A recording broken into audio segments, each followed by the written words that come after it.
Hey everybody, this is Scrimshaw's Reviews, back from the dark pits of mediocrity, mostly because I'm really bored.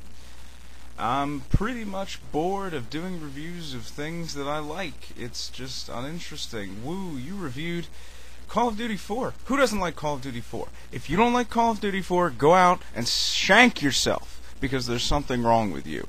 So as I was trying to decide what the first thing that I could, do a little rant about that just is something that is so god-awful, what could I talk about for 6 or 7 minutes and just complain? Well, the Crow Wicked Prayer came to mind immediately. So, here is Scrimshaw's review of The Crow Wicked Prayer. Now, this movie comes from a long and gifted line of movies known as The Crow, spawned a book series, a TV show that lasted all of 3 episodes. It was quite a thing in the 90s, I'll tell you. The original Crow was a great movie. Second one, I don't know what the heck they were thinking casting that big freaking Russian dude, but okay, it was still pretty good. It continued the story. Third one, where the hell did that movie come from? That came out of such far left field, I don't even know what the hell was going on. No face paint? He gets the lines burned onto his face. Okay, alright, that sort of what the fuck is Crow 4? Seriously. Crow 4? Wicked Prayer? The only prayers that I saw in that movie were my prayers for this movie to be over. Oh my god. Alright. Okay, so let's start off with the storyline here. And I actually have to pull up the story on IMDb because, one, I don't remember what the hell was going on in this movie, and two, even if I did, I wouldn't understand half of the shit that was going on. Okay, let's read the actual plot from IMDb. On his way to becoming an immortal demon, gang leader Luke Crash, Luke without a K, you're a fucking idiot. Luke Crash orchestrates the murder of Jimmy Cuervo, like the beer, I don't know, who's played by Eddie Furlong, and his girlfriend Lily, who plays no fucking part in the movie at all, other than she's the chick that dies that makes the Crow really pissed and have to come back and kill everyone. So, aside from Eddie Furlong being the Crow, and you have to understand, at this point, he was like 12 years old, okay? He's like 2 feet tall. And he's walking around, yeah, look at me, I'm the Crow. No, you're not. You're an emo teenager. Shut the hell up. Aside from that brilliant casting decision, the main villain in this movie is David Boreanaz's Angel! It's friggin' Angel! And he plays a demon. Alright, the irony aside, Angel? No!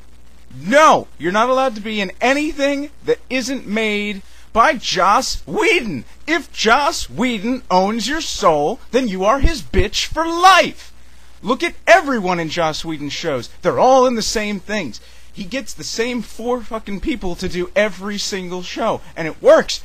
Angel, you skipped off on the boat, and we should kill you. Oh, and as long as we're on the subject of casting, I can understand Angel. Alright, he's a pretty cool guy. He's on Bones. He's on Bones now. I'm sure he didn't get that part because they saw this fucking movie. His girlfriend in the movie, who, isn't even on the IMDb page for this movie, Tara Reid! Anybody with half a brain that can keep their dick in their pants knows that Tara Reid can't act worth a shit, and she shouldn't be in anything that isn't porn. And she can't even do porn anymore because she fucked up her boob job. But that's completely aside. Why would they cast her in anything? She's awful. And she plays some sort of shaman. And she wears, masquerade mask and, cuts people open with this knife. You're Tara Reid! No! No! No! Oh, and Eddie Furlong, you're John Connor. Sit the fuck down, you're not the Crow. Okay, I don't know how they went, let's see, Brandon Lee, son of Bruce Lee, got killed doing the first movie. Who can we get to fill his boots? Edward Furlong, absolutely. I can see the connection immediately. No, you were 12 when they filmed this movie. You're 3 feet tall. David Boreanaz makes you look like a toddler.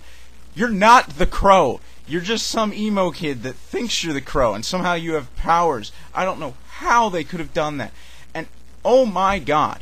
Anybody that has seen the Crow movies knows that the Crow's face paint, super important. First one gets it because it looks like a mask that he wore when him and his girlfriend were having sex. It's weird, okay? But, you know, it worked because they were creepy goth people living in an attic. Second one, the girl, the little girl from the first movie goes, "Hey, I remember this happened to my friend back when I was like 5. Let me show you what his face paint is supposed to look like." Third one, it was burnt onto his face by the electric chair, because apparently the electric chair, I can't even explain that one, okay? It was burnt onto his face. This one, he walks into a trailer, because they're all trailer people in this movie, and he goes, "Oh god, I can't die. I'm immortal. What should I do next?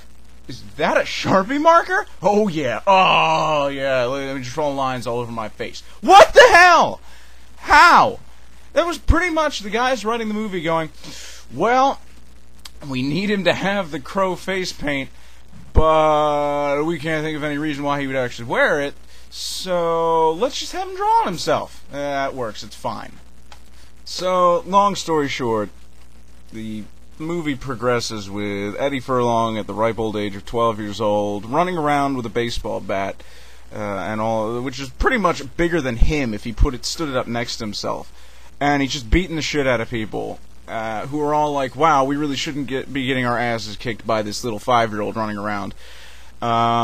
Keeps getting mowed down by like machine guns, blah blah blah blah blah. Same thing as every other crow. They hurt the crow, the actual bird, the crow, and he goes, "Oh god, I can die now." Blah blah blah blah blah. He has a huge fight with David Boreanaz, who has become Satan through the help of this white-ass old dude that talks like he's a pimp. It's like this old fucker, like a business suit kind of dude, who's like, "Well, I think I'm going to be a pimp today," and he dresses up as a pimp, and he calls everybody homie, but he's like a middle-aged white guy with like who's balding and has a goatee. No, okay, I can't even fathom how they came up with that. But so he kills that guy, and that guy makes him Satan, and woo, I'm Satan, rah. And the Crow fights him, and they kill him somehow. I don't fucking remember. And Tara Reid is an idiot. And movie ends, and I died a little inside. This is a movie that you can never unwatch. Once you've seen it, it stays with you forever. Forever. The Crow, Wicked Prayer, otherwise known as the abortion of all hopes and dreams, gets a negative 357 out of 5. See this movie. Live it, love it, die a little inside.